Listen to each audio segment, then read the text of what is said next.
Dacoit 420 ముఖ్యమంత్రి జలగన గారు bail మీద ఉన్నటువంటి విషయం మీ అందరికీ తెలిసినటువంటి విషయమే. బెయిల్ నిబంధనలు ఉల్లంఘిస్తే బెయిల్ రద్దవుతుందనేటువంటిది కూడా జగన్మోహన్ రెడ్డికి పట్టకుండా అతను ఒక చోటకి వెళ్తానని మరో చోటకి వెళ్లడంతో సిబిఐ తీవ్ర ఆగ్రహం వ్యక్తం చేస్తూ జగన్మోహన్ రెడ్డి బెయిల్ రద్దు కోసం ప్రయత్నం చేస్తున్నట్టుగా తెలుస్తోంది. మరి ఇప్పుడు జగన్మోహన్ రెడ్డి ఏం చేస్తాడో, అసలు జగన్మోహన్ రెడ్డి బెయిల్ రద్దు అయితే పర్యటన అర్ధాంతరంగా ముగించుకొని రావాల్సి వస్తుందా అనేది ఈ వీడియోలో వివరించబోయే ముందుగా ఇప్పటివరకు మన ఛానల్ సబ్స్క్రైబ్ చేయని వాళ్ళు ఖచ్చితంగా సబ్స్క్రైబ్ చేయండి. ఇక విషయానికి వస్తే మన 420 జగన్మోహన్ రెడ్డి మొన్న నేను లండన్ పోతా, ప్యారిస్ పోతా అని చెప్పి ఆమ్స్టర్డామ్ వైపు వెళ్ళాడు. ఎందుకు అక్కడికి వెళ్ళాడు అనేది ఒకసారి మనం గమనిస్తే అక్కడంతా 420లు, దొంగలు, లపూట్లు, లత్కోర్లు మొత్తానికి నిలయం అనమాట. అది అంటే దొంగ డబ్బు అక్కడ దాచుకోవడానికి, అక్కడ హవాలా డబ్బు అక్కడ దాచుకోవడానికి, మనీ లాండరింగ్లు చేయడానికి అదొక ప్రపంచంలోనే ఒక నిలయంగా, ఒక వేదిక ఉన్నటువంటి ప్రాంతం. అయితే ఇది బయటపడడంతో అందరూ అల్లరి చేయడంతో జగన్మోహన్ రెడ్డి హుటాహుటిన మళ్ళీ వెనక్కి తిరిగి లండన్ వచ్చినటువంటి విషయం మనందరికీ తెలుసు. అయితే జగన్మోహన్ రెడ్డి అనేటువంటి వ్యక్తి ఇప్పుడు బెయిల్ మీద ఉన్నాడు. తను 16 నెలలు జైల్లో చెప్పకూడదున్నాక తను బెయిల్ మీద తిరుగుతా ఉన్నాడు. అది కూడా కండిషన్ బెయిల్. అంటే అతను విదేశాలకు పోవడానికి లేదు, పోవాలంటే కోర్టు పర్మిషన్ తీసుకోవాలి, ఎక్కడికి పోతాడో ఎందుకు పోతాడు అనేది కూడా చెప్పాలి. ఇటువంటి నేపథ్యంలో జగన్మోహన్ రెడ్డి నా పిల్లలు ఉన్నారు, హాలిడేకి వెళ్తాను, లండన్ వెళ్తాను, ప్యారిస్ వెళ్తాను అని చెప్పి కోర్టుకు తెలియచేయడం జరిగింది. అయితే కోర్టుకు చెప్పింది ఒక చోటకి మరో చోటకి పోవడంతో, అంటే కోర్టు ఇచ్చినటువంటి బెయిల్ నిబంధనల్ని అతను ఉల్లంఘించాడు. కోర్టు ఇచ్చినటువంటి పర్మిషన్ విదేశాలకు పోవడానికి దాన్ని కూడా జగన్మోహన్ రెడ్డి దుర్వినియోగం చేసినటువంటి నేపథ్యంలో కొంతమంది దీని మీద సిబిఐ దృష్టికి తీసుకెళ్లి ఒత్తిడి చేయడంతో సిబిఐ కూడా తప్పనిసరి పరిస్థితుల్లో, అంటే సిబిఐ మీద కూడా కొన్ని ఆరోపణలు ఉన్నాయి. జగన్మోహన్ రెడ్డికి పూర్తిగా సహకరిస్తుంది, వాళ్ళ బాబాయిని వేసేసినటువంటి కేసులో అవినాష్ రెడ్డిని అరెస్టు చేయకుండా ఉపేక్షించింది, శాంతి భద్రతల సమస్య అంటూ తప్పించుకునేటువంటి ప్రయత్నం చేసింది.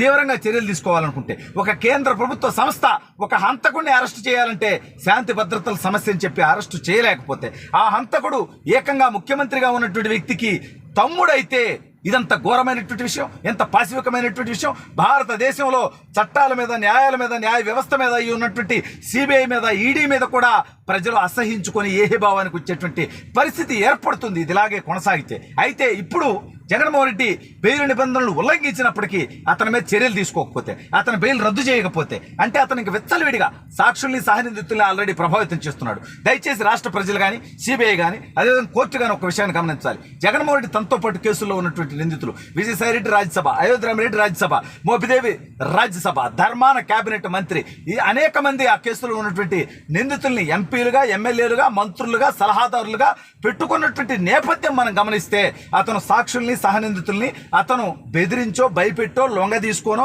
ప్రలోభాలు పెట్టో అతను వాళ్ళలో మార్పు తీసుకొస్తా ఉన్నాడు, తనకు అనుకూలంగా మార్చుకుంటా ఉన్నాడు. ఇదంతా కూడా కేసు విచారణ మీద ఎఫెక్ట్ పడేటువంటి అవకాశం ఉంటుంది. కాబట్టి ఖచ్చితంగా ఇతను ఒక చోటకని చెప్పి ఇంకో చోటకంటే మనకు తెలుసు ఆల్రెడీ జగన్మోహన్ రెడ్డి ఈ రాష్ట్రంలో అత్యంత ఘోరంగా ఓడిపోతా ఉన్నాడు. ఎన్నికలు జరిగాయి, కూటమి ఘన విజయం సాధించబోతా ఉంది.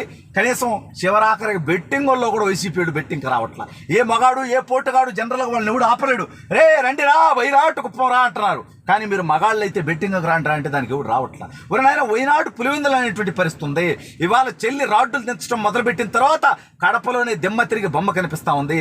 కడప ఎంపీఏ కష్టతరంగా ఉంది వైఎస్ఆర్ కాంగ్రెస్ పార్టీకి. ఈ నేపథ్యంలో జగన్మోహన్ రెడ్డి విదేశాలకు ఎందుకు పోతాడు మనకు తెలుసు. సరే, అతను లండన్కి పోయేది ట్రీట్మెంట్ తీపించుకోవడానికని, చేపించుకోవడానికని, అతను ఒక మానసికమైనటువంటి వ్యాధి ఉందని అక్కడి నుంచి లండన్ మందులే వాడుతుంటాడనేది రఘురామకృష్ణరాజు గారు చెప్పడమే కాదు, అనేక మంది ఈ రాష్ట్రంలో ఉన్నటువంటి ప్రజానికానికి కూడా తెలిసినటువంటి విషయమే. అతను ప్రతిసారి లండన్ తప్పితే అడిగిపోడు. లండన్ ఎందుకు పోతున్నాడంటే ఇతను పిచ్చి కాబట్టి దానికోసం ట్రీట్మెంట్ అని మార్కెట్లో బలమైనటువంటి టాక్ వస్తూ ఉంటుంది. సరే, ఇది ప్రతిపక్షాలు చేస్తున్నటువంటి ఆరోపణగా మనం తీసుకున్నప్పటికీ ఈ మధ్య వాళ్ళ చెల్లి వైఎస్ షర్మిల గారు చెప్పడం జరిగింది. జగన్మోహన్ రెడ్డి గారి మానసిక స్థితిపై నాకు అనుమానంగా ఉంది. చివరికి భారతదేశ చరిత్రలో, భారతదేశంలో స్త్రీని చాలా గౌరవిస్తాం మనం, కానీ జగన్మోహన్ రెడ్డి తన సొంత చెల్లి కట్టుకున్నటువంటి చీర రంగు గురించి కూడా మాట్లాడాడు. ఎంత నిస్సిగ్గు, ఎంత నిర్లజ్జ, ఎంత దిగజారుడు, ఎంత దౌర్భాగ్యం నాకు అర్థం కావట్లా. అంటే ఇవాళ నీ చెల్లి నీకు వ్యతిరేకంగా ఉంటే చంద్రబాబు నాయుడు గారితో కుమ్మక్కైంది, పసుపు చీర కట్టుకుందాం. మీ తల్లిగారు కూడా పసుపు చీర కట్టుకున్నారు. మీ తల్లిగారు కూడా వైఎస్ఆర్ కాంగ్రెస్ పార్టీని ఓడించండి కడప పార్లమెంట్లో. రాజశేఖర రెడ్డి అసలైనటువంటి వారసురాలు వైఎస్ షర్మిలాని గెలిపించండి అని చెప్పి నీ తల్లి కూడా పిలుపునిచ్చింది. మరి మీ తల్లి గారు కూడా, వైఎస్ విజయలక్ష్మి గారు కూడా, రాజశేఖర రెడ్డి గారి సతీమణి గారు కూడా, ఆవిడ కూడా చంద్రబాబు నాయుడు గారితో మిలాఖత్ అయిందా? చంద్రబాబు నాయుడు గారికి అమ్ముడు పోయిందా? చంద్రబాబు నాయుడు గారు చెప్పినట్టల్లా చేస్తోందా? సిగ్గు లేనటువంటి మాటలు, బుద్ధి లేనటువంటి మాటలు, చెల్లి క్యారెక్టర్ని చెల్లి పుట్టుకని అంటే తల్లి క్యారెక్టర్ని కూడా అవమానించేటువంటి దిగజారుడుతనానికి జగన్మోహన్ రెడ్డి రాజకీయాల కోసం పోతా ఉన్నాడు. నువ్వు ఎంత దిగజారినా నీ ఓటమి ఖాయం. నీకు తప్పుడు పనులకు సహకరించినటువంటి పోలీసులు ఆల్రెడీ అనేక మంది సస్పెండ్ అయ్యారు. రాబోయే రోజుల్లో వీళ్ళందరి మీద ప్రైవేట్ కేసులు పడబోతా ఉన్నాయి. కొడకల్లారా 9 కేసులు పెట్టారు కదా నా మీద. ఒక్కడిని వదలను. పెట్టిన వాళ్ళని, పెట్టించిన వాళ్ళని, దాని ముందు ఉన్న వాళ్ళని, దాని వెనకున్న వాళ్ళని, దానిలో సూత్రధారుల్ని, పాత్రధారుల్ని ప్రతి ఒక్కరిని చట్టపరంగా మిమ్మల్ని శిక్షిస్తా. వ్యక్తిగతంగా కొడతామో, మీ కుటుంబాల జోలికి వస్తామో, మీ పిల్లల జోలికి వస్తామో అని టెన్షన్ పడద్దు. మేము ప్రజాస్వామ్యాన్ని నమ్ముతాం, గౌరవిస్తాం. కాబట్టి వ్యక్తిగతంగా 9 కేసులు పెట్టిన ప్రతి ఒక్కరిని చట్టం ముందు దోషిగా నిలబెడతా. పోలీసులను కూడా దోషులుగా నిలబెడతా. ప్రభుత్వాధికారులను కూడా దోషులుగా నిలబెడతా. కొడకల్లారా ఎవడి అధికారం శాశ్వతరా? ప్రభుత్వ ఉద్యోగులుగా మేము కట్టేటువంటి పన్నుల నుంచి జీతం తీసుకునేటువంటి మీరు మాకు బాధ్యతాయుతంగా పనిచేయాలన్నా, అధికార పార్టీకి ఊడిగం చేయాలన్నా? మొత్తానికి జగన్మోహన్ రెడ్డి బెయిల్ రద్దు అయితే ఈ రాష్ట్రానికి మంచి జరుగుద్ది.